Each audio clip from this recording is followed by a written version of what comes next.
you talked about a couple of your mentors that are here. I've noticed it's very young. How did you start seeking out some of those mentors and that guidance? Well, I started asking people who can help, obviously, and a lot of people did jump in and help.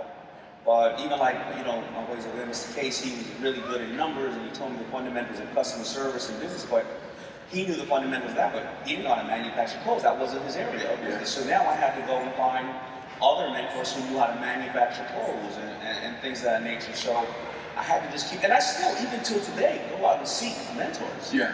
Is that a big part of why you put the system together? 100%, because you have to constantly learn. And I remember, listen, all my life I've tried to do, and somebody pointed this out to me, I didn't realize it. They said, you've only been trying to do something for others. And I said, what do you mean? He said, well, you could have named your clothing line Daymond John. I'm not sure if it would have went anywhere, but you could have tried. You could name it For Us By Us. You could have not written books about it being challenged with dyslexia. You didn't have to go on the Sharktank or when you do your Facebook page and all that stuff. And I realized when I see a lot of people, they come up to me and they have this preconceived notion that you need to have $1 million or you need to do this and that. And I think that other people take advantage of that. They go out there and try to give you loans at 30%. They tell you to do all this and that, and they guide you down the wrong path. When, where is there a way to help people to say, if you're going to fail, at least you're going to have so much knowledge that when you start a business again, because you may be catching somebody in the middle of a business right now. When you start a business again, you realize that you have all the fundamentals because I've given you this package. Because if you really look at successful entrepreneurs, they're on their 7th business before they start to see anything. Right. The first business they started off with, they had too much funding. All right, the second business, they started off with the power of broke, but their legal wasn't properly managed. The third, their legal was managed, the funding was managed, but they didn't have good partners. Then distribution. Before you know it, by business 7, you're like, I know what I need to do now. Yeah, now you got it. But it costs you a lot of time. It costs you a lot of energy and money. And listen, challenge. That's just what it is. It's challenges. It's a part of life. Right, absolutely. And let me ask you, so you started FUBU at what age exactly? Do you remember? When I started FUBU? Yeah. When did you start? 19. So I was 20. 20 years old, and you're 24 now. So yeah. What? My man. How long was the journey, for you for turning when you first started FUBU until now? Did you see that finally you felt like it was a good success? Like, how long was that journey? Well, I closed FUBU 3 times. I first opened in '89, and I closed it 3 times up until '92. Because I kept running out of capital, but I only ran out of $500 or $1,000. And then I would walk down the street and somebody would say, hey, I bought a shirt from you last year, and I've been telling everybody about it, and the business brought me back in, because I kept feeling really good about what was happening. I finally got public recognition in FUBU around 97, 98, and FUBU was a global brand around really 99 to 2004. It was a heavy global brand. Even after that, I had a sense of security because I had now money from FUBU, but I also felt like people were waiting, like they always waiting for, I don't care what level you get at, people are waiting for you to fall, right? So everybody was saying, yeah, okay, FUBU, he got struck by lightning, or he hit the lotto, never gonna happen again. So I would go to offices and they would, and FUBU had taken a downturn, and they were like, all of a sudden the same people were making me wait for 2 hours, canceling meetings, didn't have time for me. I then went and acquired 3 or 4 other brands, and I failed at them. I failed at other brands on the way. I brought Ted Baker over here from Europe. I didn't open up the Ted Baker stores like they wanted, I gave it back. I brought the soccer line Kappa from Europe. They said the soccer was going to be big in America. It didn't take off at that time. I bought another company called Heatherette and another company called Married to the Mom. I failed at all those companies, but then I bought a company called Coogee out of bankruptcy, and Coogee started to come around and do just as much food. Then all of a sudden, it was a misunderstanding. Everybody started calling me back then. Now they're my friends again. Yeah. So, but it shows you no matter what level you get to, you're gonna hear no, or people are gonna wait to laugh at you. I mean, how many people are laughing at you for being here tonight? Right? Raise your hand if everybody said you're stupid, why would you do that? Meanwhile, they're broke. That's true. That's true. So let me ask you something. When you were dealing with those rejections, you're the people shark, right? And we see you now, and we see the success that you've reached now. how does someone like yourself, and what, you know, the lessons that you learned of receiving that rejection, like how did you handle it? I took inventory of myself and I said, what do I do best? And where are my assets and where are my liabilities? And the saying is your assets will feed you and your liabilities will eat you. And I was very humble with myself and knew that I didn't know everything. So what mentors I need to put in place, what education do I need, further education to be in there. So what did I realize? I'm not a great designer. I realized my assets was I was a great marketer. I knew all these celebrities and I had manufacturing capabilities and I knew the retailers. So it wasn't about making this design that was going to change the world. It was about ripping the FUBU off and putting Fuji on it, right? Putting on as many celebrities or people who are notable, and then talking to the buyer and saying, just give me 6 months. I want you to start watching the videos and see what's going on. I'm telling you, you don't want to be that buyer who's not going to have Fuji like you didn't have FUBU the first time and you missed out. And I would you know, see how do I place these things, how do I get it put together, and then I'd call those buyers back. And it was a relationship with those buyers as well, because they knew that I wasn't going to come to them unless I was prepared. Yeah. So it was like when you come on Sharktank, you see how many people are not prepared. They know what we're going to ask them. I mean, I'm sure everybody in this audience knows we're going to say, what are your sales? What are your margins? What's your distribution? Who's your customer? So I was very confident in that education at that point. And that's why I want people to keep educating themselves, because if you don't know who your customer is in your business or businesses, when an investor or even your boss asks you about it, they think you're an idiot. They're not going to tell you you're an idiot. They're not going to be Kevin O'Leary. They're just going to listen to you. They're going to listen to you and say, and you're not going to realize why you didn't get that investment or why that buyer didn't pick up your brand. So I'm hearing a lot of I mean, you really were persistent in this. You didn't give up, you just kept moving forward on it. 100%, I was very persistent, but I was also backing it up with knowledge. I wasn't going in the room, you know, sounding like an idiot and just saying whatever I needed to say and all about, yo, I need this for my business. A buyer or an investor or a boss, they don't care about what you need. I was trying to find a way to put a bow on it to present it to them because it's something of value that they need. Got it. Absolutely. Now, FUBU was comprised of a couple of partners, right? 5 partners, correct? Total of 4 of us, because there was a 5th member that never stayed around. You know, we went through 5 of those, that 5th member. Got it. And are you still close with? Yeah. You're still close with the 4, or? I'm close with all 3 of my partners. Yeah. I mean, FUBU's making a resurgence now, and we've been talking way more. We used to talk about 4 times a week. Now we're 40 times a week. So. Nice. And I know a lot of us, we start out our businesses a lot of times with friends, sometimes family. Yeah. At what point in your business did you guys start having those hard conversations of like, hey, this is your responsibility, this is your responsibility? Like, when did you start having the conversation, or when do you recommend you should have those conversations?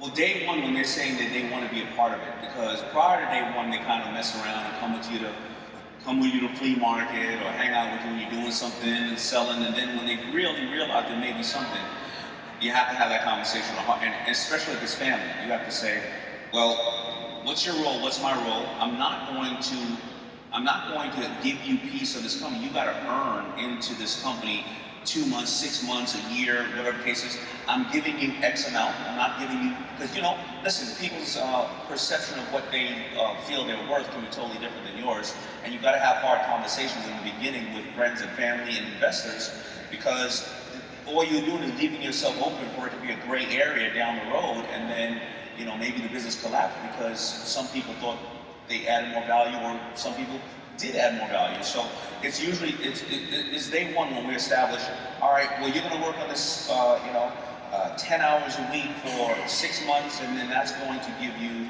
5%. If you want to buy more, there's another 5% there, or that's going to just give you your earning, and then after that, you got to work another 6 months. Or listen, you got to close 10 accounts. You told me you're a great salesperson. I need 10 accounts closed within 3 months. Yeah. And if not, you told me you can do it. Then maybe we don't have something there. Maybe we'll set up something different. But it's a hard conversation to have right away. Yeah, and like you're saying, the numbers never lie, right? And I got to say, speaking of numbers, $6 billion in revenue for FUBU, right? Yeah, worldwide sales, absolutely. Thanks. $6 billion. Yeah. I mean, that's huge, man. From starting from literally nothing to where you are now. You know what I'm saying? Like that's huge accomplishment. I mean, it is, but in my industry, it's, you know, and maybe my goals are high, right? Nike does 30 billion every year. Right? Yeah, but if I didn't I had to set my goals and go somewhere, so I fell a little short, but I'm happy with that shortcoming. You know, I hope one day I can say 6 billion. Why not? My business. Why can't you? You know what I'm saying? Why can't? I will. Why can't anybody say that one day? Right? I remember I was driving down the street with my mother one day, and I told you this before, and she said to me, you see every building here, the car we're driving, every company advertised, they start off with one person, with one idea that took one action. That's it. You know, over 65% of the people of the top wealthiest people in the world are self-made men and women. That means they were broke, right? So don't put a cap on how far or how high you can go. I love it. Give it up for this man so far. I mean, come on, man. That's the truth. It's the truth. Straight truth bombs. Dropping truth bombs. Now, talking about Shark Tank, you talked a little bit about Mr. Kevin O'Leary and how he just kind of comes straight out and tells you how you are, you know. But 10 seasons. You guys are in your 11th season now filming, right? 10 seasons. We're shooting 11. Yeah, we wrapped. We're in the middle of shooting our 11th year. 11 years. Yeah. 11 years on Shark Tank. Anybody watch Shark Tank? Thank you. We're on the air because of you wrote in and saying that this is a show that you can watch with your kids. This is a show that you get to educate yourself on how to pitch your business idea or company or whatever the case is. So thank you. And you tell an interesting story too. I think was it the first season that you guys were going to stop filming, and it was the children that you were saying really kept this thing alive? Well, it was the first 3 seasons that they were considering cutting the show, and when people like here who were in the audience wrote in and said, we want smart TV, and that my kid is coming home and they want to be a shark just as much as a actor or athlete, nothing wrong with that. They decided to keep it on because they realized that something was happening, something was in the water, and they had something different. That's awesome. And then when you guys are out there, when you're going to see this pitch, and I've seen some of your Instagram posts recently, and like you'll have like a big curtain behind you, like we don't know what's going on, we don't know what's happening. So you guys really have not a clue what's going to come out of those curtains or out of those doors beforehand? Not at all. We don't get a piece of paper on them. We don't get anything. And the pitches average out about an hour long. So you only see 8 minutes of it. And then we actually close the deals. And it could take 6 to 9 months to close the deals. And we probably close about 80% of them. But I'll tell you, the first 3 or 4 years, we probably only closed about 30 or 40% of them. Because again, the sharks, just like everybody else, we started educating ourselves more on these businesses. If you really think about it, I don't think Instagram was around when Shark Tank first started, right? So now, people in this audience may say, well, how did the sharks start to educate themselves on what companies they want, who can convert online? We had to start hiring great people, and we had to start educating ourselves. So when we're in the chair, we know what we want to do because, again, we had to educate ourselves over the last decade on what brands work for us, what brands we failed at. So it's a constant level of education that you have to have and awareness. When you're up there now, do you feel like with that education that when somebody comes out, they start talking and pitching, like you'll know right away if this is what is it that you look for in these companies and people when they come in to pitch? Well, I'm gonna tell you the main reason we invest in companies on Shark Tank, because the reality is we don't invest in companies. We invest in people. It's simple as that. You can have a great idea and a great concept, but if you're not somebody that we want to work with, and I want you to remember, being an entrepreneur is still just as hard as being an entrepreneur, somebody who works for a company, because you got to deal with all those sensitive assholes of that company, right? So I know you're probably thinking about one person right now that you're going to see tomorrow. Now, but the reality is we invest in people, right? Because do I like you enough and you're a problem solver or you're educated enough so we can bounce ideas off each other that I want to sit next to you for 8 hours a day, 5 days a week for the next 5 years? That's the reality. We want to be around people that we feel add value to us, who are in the room and they're problem solvers. And my best partners and or people that work in my company, they usually come to me when they have a big problem they can't solve and say, hey, listen, got this problem. There's 8 things that I figured would not work. These are the two that I think could possibly work. What do you think? And then that person and I learn off of that and go, okay, let's try it. And we both walk away a little bit smarter so we can do it better the next time with whatever other new challenges we have. It's one of the things I actually love that you've taught me in this time that I've gotten to know you is you're very solution oriented. Like you've always said, don't come to me with your problems, come to me with solutions, and then together we'll figure it out. Exactly, and that's just the most important part. Listen, we all have to go home after this with our own set of problems, right? I don't want to hear your shit. You know what I mean? I got an ex-wife, I got a current wife, I got 2 older daughters, 1 younger daughter, the dog shitting on the carpet. You know, like, I don't want to hear it, man. And you don't want to hear mine either. You know, I want to hear it, Daymond. No, you don't want to hear that. So let me ask you, when you do invest in these companies, when they come on, you're a busy man, you're traveling, you're putting out content, you're putting out systems for us to learn too, and you've got all these businesses. So how involved are you directly when you invest in these companies? And is it mainly your team, or are you touching on them as well? Well, it's mainly my team that tees it all up, and we go over a checklist, and we give the person a checklist, a vetting checklist of, all right, do you have all these things in play? And they got to answer and say, okay, I got my legal, I got this, I got that. Because a lot of times people don't get investments because they're just not structured to get the investment. I can't give you the capital because all your receipts are in a shoebox. And you don't own the trademark because you didn't go through this checklist of setting up a structure. It's like somebody coming to live in your house and there's no plumbing and there's no foundation. So a lot of times, a good amount of times, people fail because they just didn't have the right setup. They thought they had a right setup. They were like, well, listen, you know, my clothing line is named BMW because my daughter's named BMW and that's her name.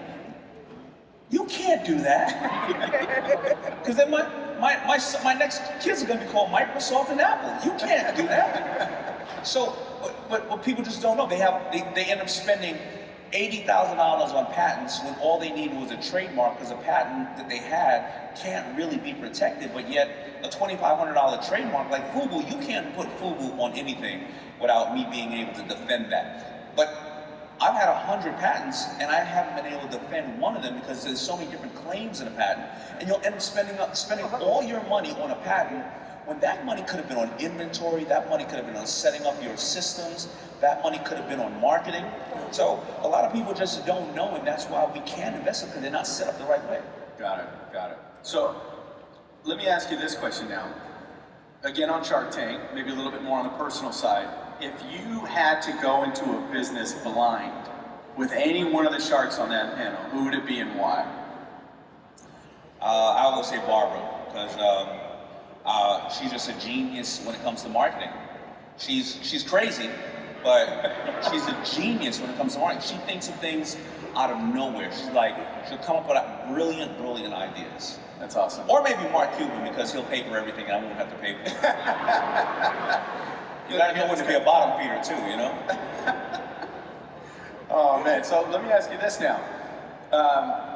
What would be, now I know we don't see everything on Shark Tank. There's probably some stuff that doesn't make, TV and stuff like that. But is there any like really good behind the scenes, something funny that maybe had happened that? Whenever Robert always drops like a dog or something like that when it comes on. Literally drops, like he literally drops by mistake because he's always like all excited about it, and then all of a sudden the dog is laying on the ground half dead.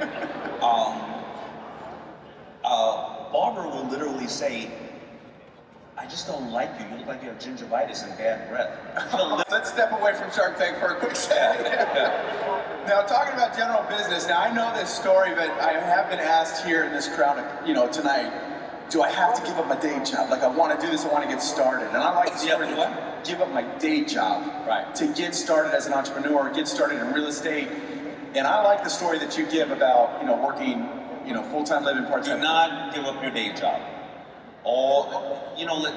You gotta, when it sounds crazy on Instagram, it is. Those people are lying to you, I'm telling you. When they're always on vacation, it's the same vacation they were on 6 years ago. They just changed their outfit. And they're not, let me tell you something. So, I worked at, he knows already, but I worked at Red Lobster for 5 years while I was starting FUBU. And, I had to sacrifice, right? But the reason I worked at Red Lobster for 5 years is when I was making about $30,000 or $35,000, whatever the case is. And then I rented out my house to all my friends, so they were all living in my house for $50 a week was there to rent. I was basically Airbnb to a bunch of my friends, so I was trying to cover the mortgage, and I was working at Red Lobster. I had medical. I had my co-workers would come by and help me, during the flea markets. I was taking all the food home from Red Lobster. So I was doing all that.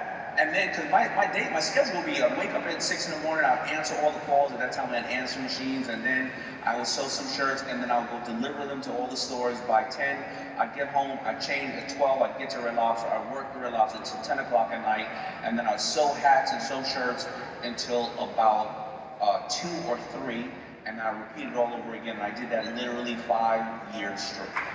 Right? Thank you. Now, why do I say that? If I didn't do that, I would have never had the business I have, because I would have had to make $2 million in sales in FUBU over that course of time to come away with the same amount of money. And I would have never had the patience to do it. Now, I understand that there's a lot of people here who have families and they have loved ones, they're taking care of their parents or things of that nature. So you have to come up with what number works for you, right? But today is easier than ever before. You have the internet. You can talk to people around the world. I didn't know what Alibaba didn't exist. I didn't know where to get goods. There wasn't on-demand printing. There wasn't next day, it was next day services, but it wasn't like that like it is today. So you have so many tools at your disposal now that you can spend that same amount of time or even less time than I did. And don't be in a hurry. Don't be in a hurry. Figure this thing out. If it's worth anything, figure it out. Take your time to do it. But keep your day job. Trust me, keep your day job. I love it. And we talk a lot about, especially, because you've started this business as an entrepreneurs and stuff. Brian Allen, he was out here earlier, he talked about real estate.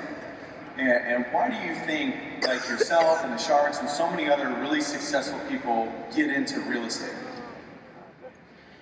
Well, I got into real estate by mistake, but it saved me a lot of money. But Barbara obviously, started off, she borrowed $1,000 and turned it into an $80 million liquid exit in the tough city of New York, real estate. Obviously, Cuban owns a lot of real estate. And I've learned that most generational wealth has come from real estate. If you look at all the big industries and the big companies, banks, insurance companies, what do they take your money and do? Invest in real estate, all right? And I ran across it by mistake. And I'll give you a perfect example of why I probably needed to educate myself a little bit more. So when I started really making money, I decided to buy a whole bunch of homes, right? I was overballing. I was playing myself, right? And I bought all these homes. And then I remember, and these were personal use. I bought about 7 or 8 homes, personally, right? And I remember buying one house, a fixer-upper house. I paid for like $200 for it. I put about $150 in it, and I sold it for $300. Now, I don't know if you noticed the math right there, but I lost money on it. It's because I didn't know how to operate real estate. I didn't know I wasn't looking at the comps in the neighborhood. I had money. Remember, money can hurt you. That's why I said the power broke. Because I'd be like, oh, put a grand thing in it, put this, put that, put this and that. And I lost money on it. Now, when I started to get, when FUBU took a downturn, I decided to get much smaller, and I decided to get, a divorce. I sold the homes, the 7, 8 homes I had, 2006, 2007. Every one of those homes that were for $1 million, $2 million, were worth $4 million and $8 million. And I realized that I made almost just as much money on something I didn't have to work at all as I made in FUBU for a long period of time. I walked away with $30 million worth of real estate, cash, that was capital gains too. Every time I sold FUBU, there was no capital gains in it. I got taxed 50, 40, 50%. Now I'm only getting taxed on capital gains. So I retained way more money in my earlier years from real estate. And that's when I realized, I was like, this is why it's called real estate. And I started educating myself on how to buy and wholesale or buy various different ways, or all these other different financial, instruments on how to flip and or buy or retain real estate. It was because I noticed I didn't have. When I was sleeping, that thing was ringing. The register was ringing. It was making money when my head was on the pillow. I didn't no longer have to get out there. Hey, you want to buy a shirt? You want to buy a shirt? You want to buy a watch? No, I didn't have to do that anymore. Yeah. So you kind of stumbled upon it almost by accident. I did. But when I looked at the lesson that I learned from the small investment, I said, I don't want to get screwed like this with $5 and $10 million investments. Let me understand more about what I need to do, because these numbers don't lie when it comes to real estate. Yeah, numbers are. Yeah, that's 100%. That's awesome. So then, how do you? Now I can see how you're measuring the success for the real estate. The numbers came in. You made all that money, no capital gains on it because you own the homes outright. And I'm guessing you own them obviously longer than 2 years and stuff. So in business now coming back over to the entrepreneur side, how do you measure the success there on the entrepreneur side? How do you personally measure the success in your business? Well, in my personal business, it's very simple. You have to reduce costs and increase sales. That's it. And you have to look at the numbers. And if you don't feel that you're growing incrementally or growing distribution and things of that nature, well, then you have to really look at where you're at. How do I reduce the cost of staff, or reduce the cost of the product and or my systems or marketing? And you got to figure it out. Or how do you increase sales? And I always say there's only 3 ways to really deal with a customer. You have to acquire a new one, upsell a current one, or make one buy more frequently. There's always 3 different ways to deal with the customer. There's no different other way to deal with the customer. So the fundamentals of business is really, really simple. When you think about it, we all get intimidated by it, right? People only buy for various different reasons. Number 1, to be entertained. Number 2, to be educated. Or number 3, to pay you to do something you don't want to do, right? So there's a lot of different fundamentals, and if you do that, and you always go back to your why, and why is your customer buying from you, and what problem are you solving, and add these couple of different silos to it, you can really start to measure the business. For sure. Now, Daymond, I know your time's precious, and I know we went very late this night. I appreciate everybody for staying. I really appreciate you coming and sharing your time with us tonight. One last piece of advice before you leave tonight and apart from us. One last piece of advice? Keep going after mentors. So surround yourself with like-minded people and keep going after mentors. Whether I started off with my mentor being Napoleon Hill, Think and Grow Rich. How many people read that book? Absolutely. Right, Robert Kiyosaki. Go find other people out there that don't have any investment in your business and they don't need you. And try to get them to mentor you with the fundamentals and keep getting more and more mentors. And if there's something here that you felt worked for you, get that and talk to your mentor about it and start to see all the similarities on how they structure their businesses. And more importantly, take care of your health. There it is, ladies and gentlemen.